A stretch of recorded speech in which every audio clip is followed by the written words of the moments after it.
নববারাকপুর পুরসভার অন্তর্গত doctor BC রায় general হাসপাতাল ও মাতৃসদনে উন্নয়নে নতুন পালক সংযোজন। শুক্রবার বিকেলে দমদম লোকসভার সাংসদ সৌগত রায়ের সাংসদ তহবিলে 40 লক্ষ টাকা অর্থানুকূল্যে অত্যাধুনিক উন্নত মানের ডায়ালিসিস ইউনিট উদ্বোধন হলো জরুরি বিভাগে। ডায়ালিসিস ইউনিট রয়েছে 5টি মেশিন এবং শয্যা। আপাতত এমার্জেন্সি বিভাগ স্থানান্তর হলো শল্য বিভাগের ঘরে। উপস্থিত ছিলেন বিধায়ক তথা রাজ্যের অর্থমন্ত্রী চন্দ্রিমা ভট্টাচার্য, পুরসভার পুরপ্রধান প্রবীর সাহা সহ বিভিন্ন ওয়ার্ডের পুর প্রতিনিধি, হাসপাতালের সুপার, স্বাস্থ্য আধিকারিক, চিকিৎসকগণ। এই পৌর হাসপাতাল খুব উন্নত মানের পরিষেবা দেওয়ার চেষ্টা করে এবং সেই পরিষেবা দেওয়ার লক্ষ্যে এখানে আমাদের মাননীয় সাংসদ অধ্যাপক সৌগত রায় তিনি তার যে সাংসদ তহবিল তার থেকে 40 লক্ষ টাকা দিয়েছেন এবং এখানে অত্যাধুনিক যে মেশিন, ডায়ালিসিস মেশিন, 5টি এরকম ডায়ালিসিস মেশিন কেনা হয়েছে এবং এর থেকে ভালো এখন মেশিন নেই, এরকম এক মেশিন কেনা হয়েছে।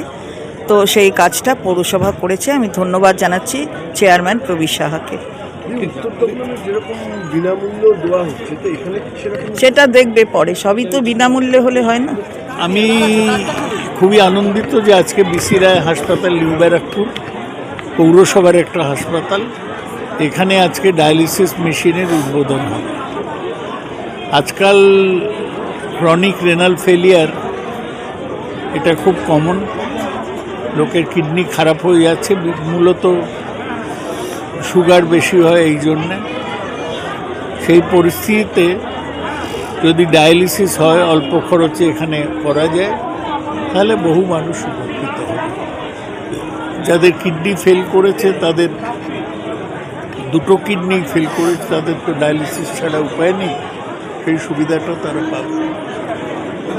ভোট ঘোষণা হয়নি এখন, তার আগে আগামীকাল রাজ্যের কেন্দ্রীয় বাহিনী ঢুকছে, আমি শুনেছি। এটা তো আমাদের হাতে নয়, এটা তো ইলেকশন কমিশন যা করবে তাই। ওরা একটু ইলেকশন কমিশন কেন্দ্রীয় বাহিনী ঢোকাচ্ছে যাতে ভোটাররা ভয় পায়, তৃণমূলের কর্মীরা ভয় পায়, সব করে কিছু হবে না। তৃণমূলেরই জেতার, তৃণমূলই জিতবে। দিল্লির প্রাক্তন মুখ্যমন্ত্রী অরবিন্দ কেজরিওয়াল ও উপমুখ্যমন্ত্রী দুজনে, আমি শুনেছি এটা।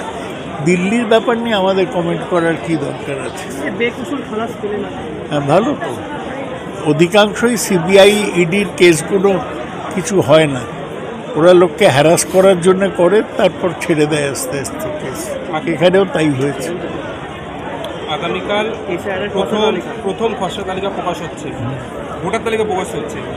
1 কোটিরও বেশি নাম বাদ যাওয়ার আশঙ্কায় না, এই আশঙ্কা নিয়ে না, নিউজ বাইট নিয়ে কোনো লাভ নেই। কালকেই বেরোবে, কি হবে আপনারা দেখুন। বলে আমরা তারপর ও যদি বাদ দেয়, যদি বলে কোনো নিউজ হয়, যদি নয়, বেরোলে আমরা তার উপর মতামত দেব।